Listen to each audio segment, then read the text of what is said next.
Good morning students. भारतीय online class की bio class में मैं हिमांशु शर्मा एक बार फिर आपका स्वागत करता हूं।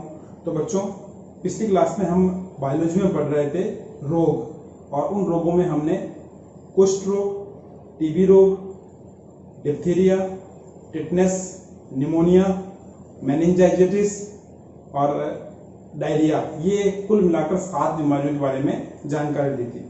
तो आज उस टॉपिक को हम आगे कंटिन्यू कर रहे हैं, जिसमें हम नई बीमारियों के बारे में जानकारी लेंगे।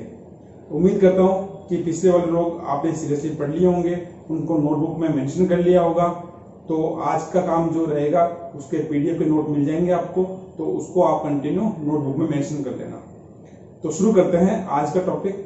आज जो अपन बीमारी शुरू कर रहे हैं, उस बीमारी का नाम है सुजाक। सबसे पहले जो बीमारी शुरू कर रहे हैं उसका नाम है सुजाक।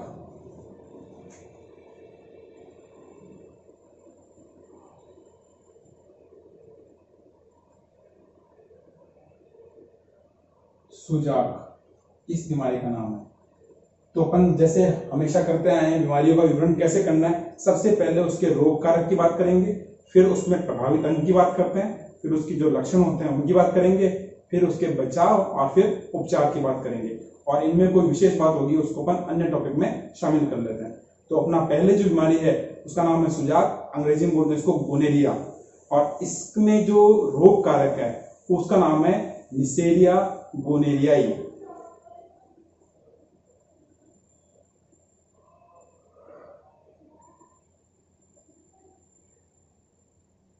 निसेरिया गोनेराई, ये इसका रोग कारक है। रोग कारक का नाम हमने साइंटिफिक लैंग्वेज में लिखा है, जिसमें उसका पहला पद उसके वंश को और दूसरा पद उसके जाति को प्रदर्शित कर रहा है। तो जब भी नाम लिखेंगे तो उसमें दोनों को अंडरलाइन करना जरूरी होता है। अगर आपको पहले 11वीं क्लास में बताया कि वर्गीकरण का नियम है कि नामकरण जब भी लिखें तो उस नामकरण के प्रथम पद को, जो वंश है, उसको अलग से अंडरलाइन और जाति को अलग से अंडरलाइन करना कंपल्सरी होता है। ठीक है, फिर बात करते हैं इसमें प्रभावित अंग। प्रभावित, ये जो रोग होता है सुजाक, ये मूल रूप से मानव के अंदर जनन तंत्र को, जनन अंग को प्रभावित करता है। तो इसके प्रभावित अंग है वो है जनन अंग, यानी यह जननांगों में संक्रमण उत्पन्न करता है। ठीक है, फिर बात करते हैं इसके लक्षणों की। तो पहले लक्षण आपको बता देता हूं, फिर मेंशन करता हूं उसको। इसके जो बेसिक सिम्टम्स हैं वो है कि जीवाणु का जो मुख्य संक्रमण वो उपकला स्तर पर होता है, यानी एपिथेलियम लेवल पर होता है। अब एपिथेलियम लेवल आपने फर्स्ट चैप्टर पढ़ा था, जूलॉजी का फर्स्ट चैप्टर, बुक का 21 नंबर चैप्टर, और जूलॉजी का फर्स्ट चैप्टर जो अपना था इंटीग्यूमेंट्री अध्यावरण तंत्र, उसमें अपन ने उपकला स्तर की बात की थी, एपिथेलियम बाह्य स्तर की बात की थी। तो इसका संक्रमण सबसे पहले बाह्य स्तर पर होता है। और उसके बाद क्या होता है वो आप देखिए कि इसमें 3 से लेकर लगभग 9 दिन के अंदर अंदर जो यूरेथ्रा है, यूरेथ्रा मतलब मूत्रमार्ग,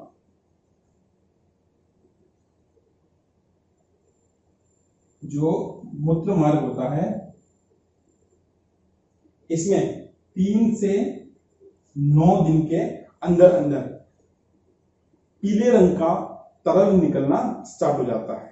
जब भी इसका संक्रमण होगा उसमें उपकला स्तर के ऊपर संक्रमण होता है, उसके बाद मूत्र मार्ग द्वारा 3 से 9 दिन के अंदर हल्के पीले या पीले रंग का तरल निष्कासित होता रहता है। ये इसके बेसिक सिम्टम्स हैं।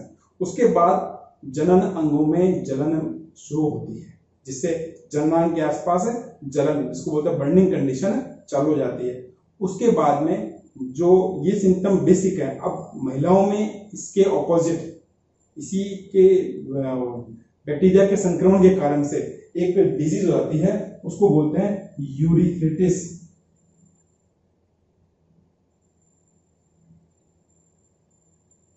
यूरिथ्रिटिस जनरेट होती है, जिससे अपन बेसिकली बोलते हैं मूत्र मार्ग शोथ। इस रोग के अंदर उदर के, यानी ये जो अपना उदर होता है, इसके नीचे वाला हिस्सा जिसे पेडू बोलते हैं, उसमें दर्द होता रहता है।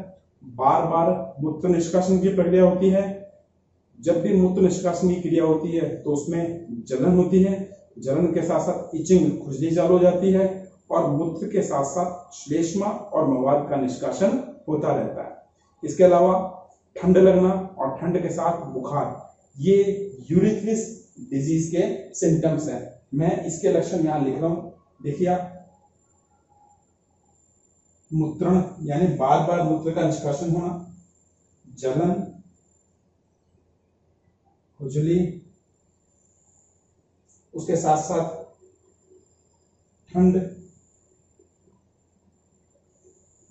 बुखार और उदर, कौन से उदर? निचले में दर्द। ये लक्षण यूरिथ्रेटिस में स्त्रियों में उत्पन्न होते हैं। महिलाओं में यूरिथ्रिस डिजीज के इफेक्ट से ये बीमारी के लक्षण उत्पन्न हो जाते हैं। ठीक है, उसके बाद बात करते हैं सुजाक के अंदर इसके द्वारा महिलाओं में ये इन्फेक्शन तो हुआ ही, उसके अलावा महिलाओं के अंदर मासिक स्राव, मासिक स्राव इसको बोलते हैं मेंस्ट्रुअल साइकिल, ये अनियमित हो जाता है। यानी जो मासिक स्राव की प्रक्रिया होती है वो अनिश्चित, अनियमित हो जाती है। इसके कारण से इस नाइसीरिया गोनेराई के इफेक्ट के कारण ये लक्षण, ये बीमारी उत्पन्न होती है, उसके कारण से ये इफेक्ट जनरेट होता है। तो ये कुछ मुख्य लक्षण हैं जो नेसेरिया गोनेराई अपने प्रभाव के द्वारा दिखाता है। अब इसका बचाव क्या रहेगा? तो इसके बचाव के लिए जैसे अपन बैक्टीरिया डिजीज में पहले पढ़ते आए हैं कि रोगी की क्या होनी चाहिए? पृथक व्यवस्था होनी चाहिए। तो रोगी का सेपरेटेशन होना चाहिए, उसको एक अलग से उसकी व्यवस्था होनी चाहिए। और साथ में रोगी जो भी संक्रमित व्यक्ति है उसके साथ यौन क्रिया है यानी यौन संपर्क नहीं होना चाहिए। मैं बचाव यहां मेंशन कर रहा हूं। जो मुख्य बचाव है वो है रोगी के साथ यौन क्रियाएं नहीं और पृथक व्यवस्था, यही इस रोग का मुख्य बचाव है। तो इस रोग से बचने के लिए इन रोग को फॉलो अप करना पड़ेगा। बाकी बैक्टीरियल डिजीज में जो पढ़ के आए हैं अपन पुष्टि बीमारियों में, वो सारे बचाव के लक्षण यहाँ पर भी फॉलो अप होंगे। उसके गर्म पानी से उसके कपड़े धोने हैं, बर्तनों को अच्छी तरह सैनिटाइज करना है, उसके बाद में वो काम मिल रहे हैं, हवादार कक्ष होना चाहिए, भोजन ताजा मिलना चाहिए। ये सारे किस में आते हैं? बचाव में आते हैं। और उपचार, जितने भी जो जनन अंगों से संबंधित बीमारियां होती है, जननांगों से संबंधित बीमारियां होती है, उन बीमारियों का बचाव ही उपचार होता है। बचाव भी उपचार है। सबसे बड़ी चीज ट्रीटमेंट में यही आती है। इसके अलावा एंटीबायोटिक मेडिसिन इसमें प्रभावी होती है, लेकिन शॉर्टली नहीं कर सकते, बट ट्रीटमेंट के लिए प्रिकॉशन बहुत जरूरी होता है। जो प्रिकॉशन रिकॉर्ड कर लिया अपने आप को, तो इस रोग से बच सकते हैं। उसके अलावा ये जो नेसेरिया गोनेराई बैक्टीरिया है, ये जब मूत्र मार्ग के इंफेक्शन के द्वारा अगर ब्लड में आ जाता है तो ब्लड के साथ में ये हार्ट में आता है, और हार्ट के जो वॉल्व होते हैं, जो उसके वाल्व होते हैं, कपाट होते हैं, उन कपाटों को भी क्या करता है? संक्रमित करता है और एक डिजीज जनरेट करता है जिसे बोलते हैं एंडोकार्डिटिस। एंडोकार्डिटिस ये बीमारी उत्पन्न कर देता है। ये किस कारण से? इस बीमारी के अंदर कपाट जो एक दिशीय प्रवाहन के लिए रिस्पॉन्सिबल होते हैं वो फ्री हो जाते हैं, और ऐसा होने पर हृदय में रक्त का जो नियंत्रण होता है वो नहीं रह पाता कि किस तेजी से रक्त आएगा जाएगा, ये कंट्रोल नहीं रह पाता और हृदय काम करना बंद कर देता है। और कभी कभी इस रोग में व्यक्ति के जो उपयोग में लिए हुए सामग्री है, अगर उनका उपयोग भी स्वस्थ व्यक्ति कर लेता है तो उसमें भी ये रोग प्रकट हो जाता है। तो पृथक व्यवस्था बहुत जरूरी होती है। ठीक है, तो ये था अपना पहला रोग। तो शुरू करते हैं अगली बीमारी, हैजा।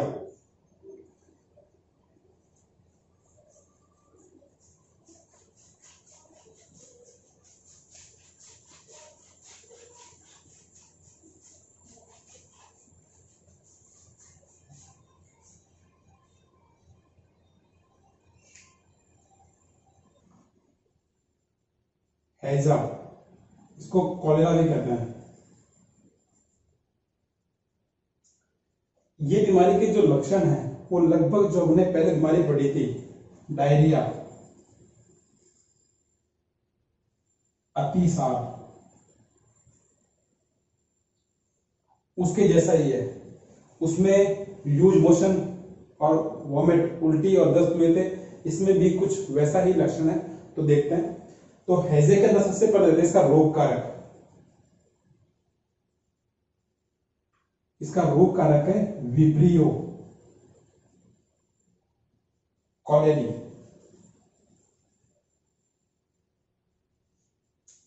ये इसका रोग कारक है, विब्रियो कॉलेरी। इसका जो आकार होता है वो बैक्टीरिया का वो कॉमा के आकार का होता है। आपने ये बात 11वीं क्लास में जीवाणुओं का वर्गीकरण अपना चैप्टर था, उसके अंदर यह बात आई थी। इस रोग में जो सबसे बड़ी जो आई थी, फिर बात करते हैं इसके प्रभावित अंग की। प्रभावित अंग, तो अभी मैंने बात की थी कि ये जो मूल है ये वो लूज मोशन और वॉमिट का है, उल्टी दस्त का रोग है। तो सबसे बड़ा इससे प्रभावित अंग होता है वो होता है पाचन तंत्र। इसमें प्रभावित अंग होता है पाचन तंत्र। तो बच्चों इसके लक्षणों की बात करते हैं। तो इस रोग को होने पर रोगी के अंदर रेगुलर लगातार उल्टी और दस्त होते रहते हैं। अब लगातार उल्टी दस्त होंगे तो शरीर से पानी बाहर निकलता रहता है और पानी के साथ साथ शरीर के आवश्यक तत्व जैसे मिनरल्स, जैसे सोडियम, पोटेशियम, जिंक, इनके शरीर में क्या होती है, कमी हो जाती है। और पानी के साथ में तत्वों की कमी की स्थिति को बोलते हैं निर्जलीकरण।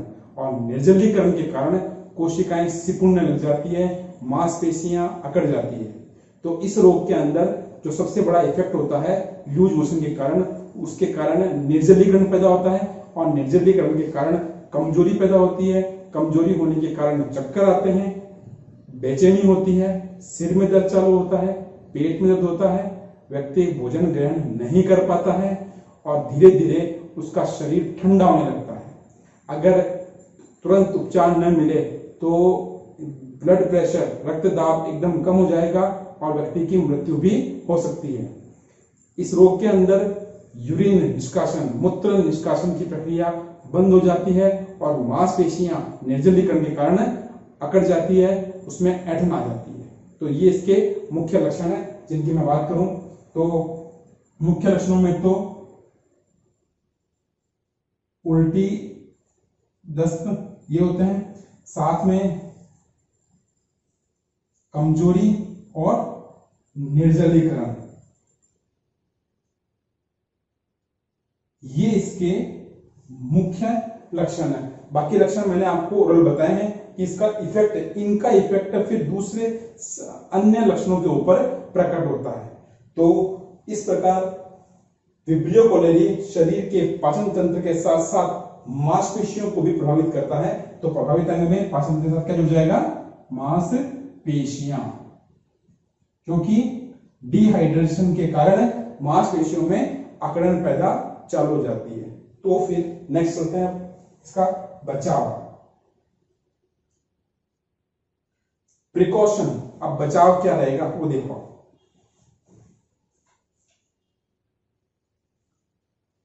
तो इस रोग से बचने के लिए सबसे पहले तो ये देखते हैं कि रोग हो ही ना, कोई व्यक्ति नहीं चाहता कि इसको रोग हो, तो रोग न हो उसके लिए हैजे का टीका होता है।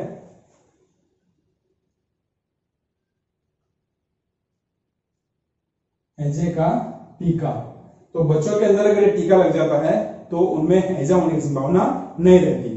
फिर उसके अलावा इस रोग का मुख्य कारण होता है, ये रोग गर्मियों में ज्यादा होता है। और गर्मियों में किस कारण से होता है, एक तो सड़ा हुआ और बासी खाना से। तो बचाव के लिए ताजा भोजन, भोजन हमेशा कैसा काम लेना चाहिए, फ्रेश ताजा भोजन काम लेना चाहिए। सड़ा हुआ बासी भोजन ये नहीं खाना चाहिए।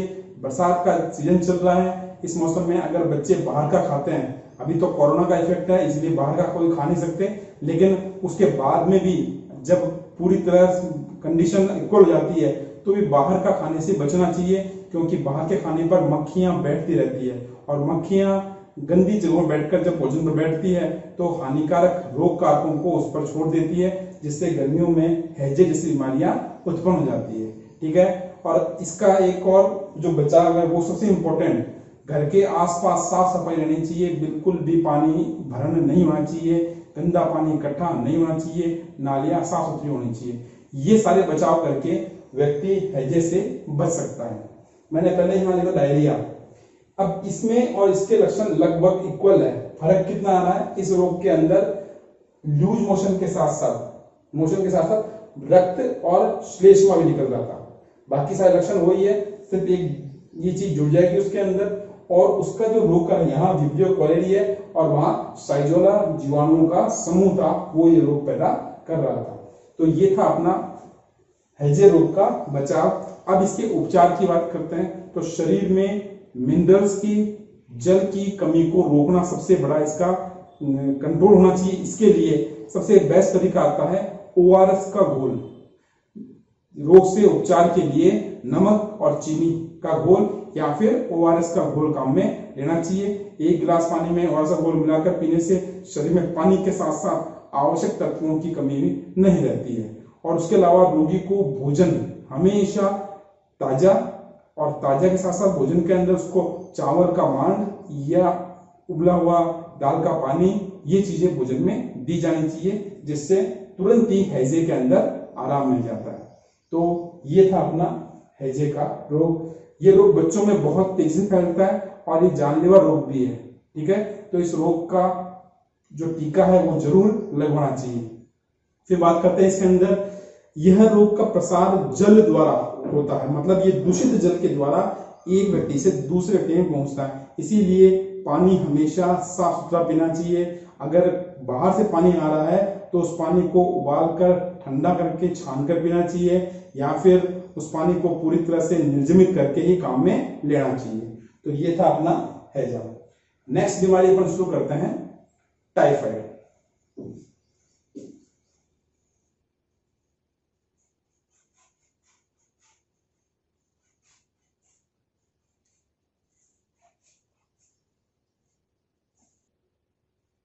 तो नेक्स्ट रोग है अपना वो है टाइफाइड, जिसको बोलते हैं मोती झरा।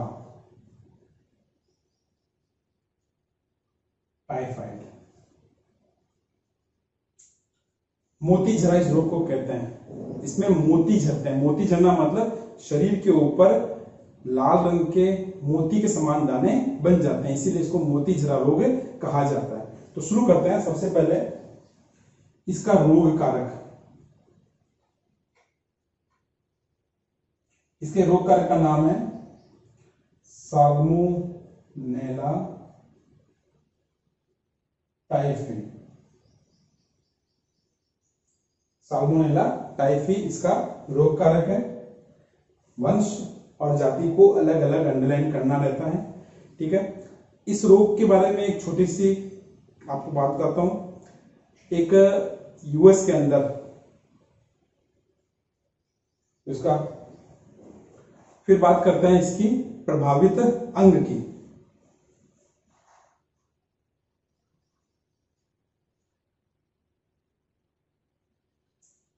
इस रोग में जो प्रभावित अंग होता है वो मूल रूप से पाचन तंत्र के साथ साथ जो पाचन तंत्र का भाग है, जो मार्ग है, मूल रूप से पाचन तंत्र का मार्ग है, जिसमें ग्रसनी, ग्रसिका, ग्रासना, आमाशय आते हैं। इनके साथ साथ यकृत, तो इस पाचन तंत्र के मार्ग, पाचन मार्ग, साथ में यकृत, प्लीहा और मांसपेशियां, ये इसमें प्रभावित अंग होता है। ये जो साल्मोनेला टाइफी रोग कारक है वो इन अंगों को प्रभावित करता है। इस बीमारी को साधारण तौर पर अपन रीजनल लैंग्वेज में बोलते हैं भाव निकलना। टाइफाइड को बेसिकली आता है भाव निकलना। अब इसके लक्षण क्या है, तो इस रोग के अंदर सबसे पहले रोगी के सिर में दर्द चालू होता है, और दर्द होने पर धीरे धीरे आलस्य, व्यक्ति एकदम डल सा हो जाता है, लेजी बन जाता है। रोगी के पेट में दर्द चालू होता है और साथ साथ में बुखार चालू होता है, और बुखार 3 डिग्री से 105 डिग्री तक का बुखार इसमें बन जाता है। जैसे जैसे बुखार का लेवल बढ़ता है वैसे वैसे शरीर पर फुंसियों के समान छोटे छोटे दाने निकलते हैं, जिन दानों के कारण ही इसे मोती जरा कहा जाता है। और ऐसा होने के पश्चात में व्यक्ति को लूज मोशन और यूरिन मूत्र निष्कासन की दर में कमी होती है। लूज मोशन स्टार्ट होता है लेकिन शरीर में यूरिन निष्कासन की रेट कम हो जाती है और लगभग इसका जो बुखार होता है वो 15 दिन तक बना रहता है। यानी इसका जो घाव का असर होता है, टाइफाइड का जो इफेक्ट होता है वो 15 दिन तक का पीरियड होता है। तो इस ग्रेस पीरियड के बाद में धीरे धीरे बुखार उतर जाता है। तो ये एक कॉमन डिजीज है जो मूल रूप से साफ सफाई के कारण या संक्रमण जब रोगी के संपर्क में आने पर लोगों में फैलता रहता है।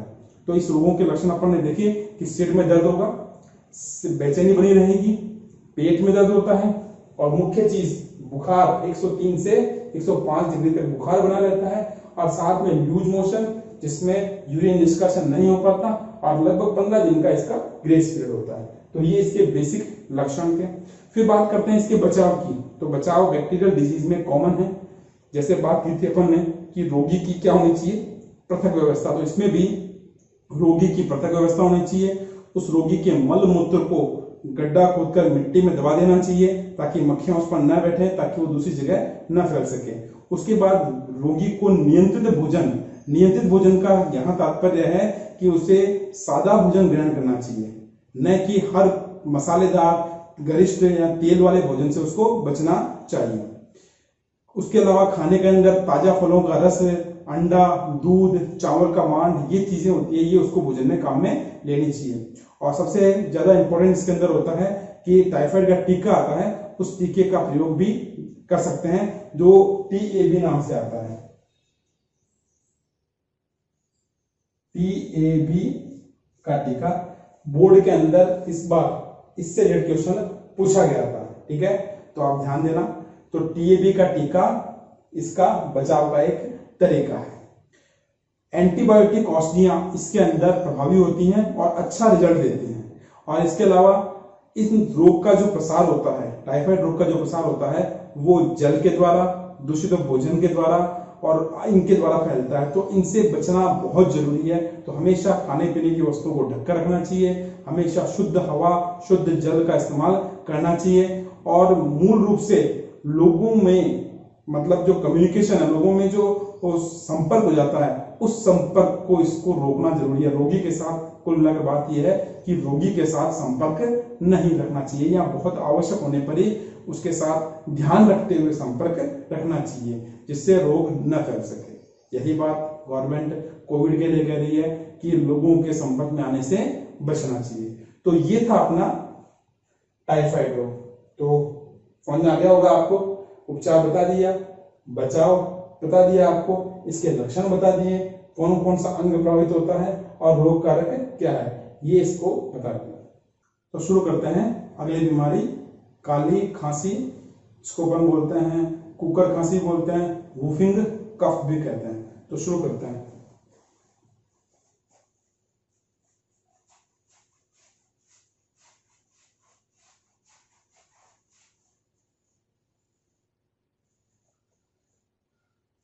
काली खांसी, वूफिंग कफ इस बीमारी का नाम है। सबसे पहले बात करते हैं अपन रोग कारक। बच्चों ये बीमारी होती है, इसमें आपने सुना होगा कि खांसी के साथ में ऐसा लगता है जैसे कुत्ता भौंक रहा हो, भौंकने जैसी आवाज आती है, इसीलिए इसको कुक्कर यानी कुत्ता खांसी भी कहा जाता है। इस रोग का जो रोग कारक होता है वो है बॉर्डीटेला पर्टुसिस। बॉर्डीटेला पर्टुसिस इस रोग का रोग कारक होता है। ठीक है, इसका जो प्रभावित अंग होता है इस रोग में वो होता है श्वसन तंत्र, यानी फेफड़ों को और श्वसन तंत्र को ये प्रभावित करता है। इस रोग के अंदर तेज जुकाम होता है, जैसे कफ जम जाता है गले के अंदर, नाक बंद जाते हैं, ऐसा बहुत ज्यादा तेज नाक पूरी तरह ब्लॉक हो जाएंगे, गला पूरा भारी हो जाएगा, सीने में जकड़न होगी। ये इसके बेसिक सिम्टम्स होते हैं। फिर खांसी आएगी, लेकिन यहाँ खांसी सूखी खांसी आती है। सूखी खांसी का मतलब होता है खांसी आने पर बलगम या कफ नहीं आता, खांसी आने पर कफ नहीं आएगा। तो इस प्रकार की सूखी खांसी आती है और रोगी को हल्का बुखार भी हो जाता है और खांसते खांसते सांस फूलने लग जाता है। तेज खांसी आती है और सांस फूलने लग जाता है और हूप हूप की आवाज आती है। ठीक है, तो देखो इस रोग के अंदर जो सबसे पहली चीज होती है वो होता है तेज जुकाम, फिर होती है सूखी खांसी और खांसते खांसी के साथ हूप हूप ये साउंड जनरेट होता है, इसीलिए इसको कुकर खांसी या काली खांसी कहा जाता है। ठीक है, तो ध्यान देना, ये लक्षण है इसका इंपॉर्टेंट। फिर बात बचाव की बात करते हैं, तो इसके लिए बच्चों के अंदर ट्रिपल एंटीजन डीपीटी इसका टीका बचाव में लगता है। डीपीटी पहले भी बात की थी, डीपीटी का टीका इसमें इफेक्टेबल होता है। फिर बात करते हैं इसके उपचार की, तो उपचार जैसा पहले बात की थी अपन ने, रोगी की पृथक व्यवस्था होनी चाहिए, उसके कपड़े उसके बर्तन निर्जमित होने चाहिए, स्वच्छ ताजा बना हुआ भोजन ग्रहण करना चाहिए, ताजे फलों का इस्तेमाल करना चाहिए, पीने में गर्म पानी काम में लेना चाहिए और साथ में प्रतिजैविक औषधियां इसमें प्रभावी होती है, ये इसके उपचार के लिए। तो ये सारी चीजें अपन करेंगे तो इस रोग से बचा जा सकता है। तो ये था अपना काली खांसी। इसी के साथ अपने जीवाणुविक जो रोग थे वो सारे पूरे होते हैं। अपन ने 7 रोग पहले पढ़ लिए थे, उसके बाद आज अपन ने पढ़ा सुजाक, फिर अपन ने पढ़ा हैजा, फिर पढ़ा अपन ने मोतीझरा और लास्ट काली खांसी। ये 4 बीमारियां पढ़ ली। ये बीमारी टोटल हो गई 11 जीवाणुविक रोग थे अपने सिलेबस में, तो 11 अपन ने पढ़ लिए। वापस रिपीट कर रहा हूं मैं, अपने जितने भी रोग है उनके अंदर रोग कारक, उसके बाद में लक्षण, बचाव, उपचार और अगर अन्य में कोई टीका उसका है या उसकी कोई जांच है तो वो आपको अलग से मेंशन करनी है। तो नेक्स्ट बीमारी अपनी चालू होगी वायरल या विषाणु जनित रोग। तो अगली क्लास में देखेंगे अपन, बने रहिए। इनको आप नोटबुक में मेंशन करना, पीडीएफ आपको नोट्स अवेलेबल हो जाएंगे। ओके, तो बने रहिए, कंटिन्यू।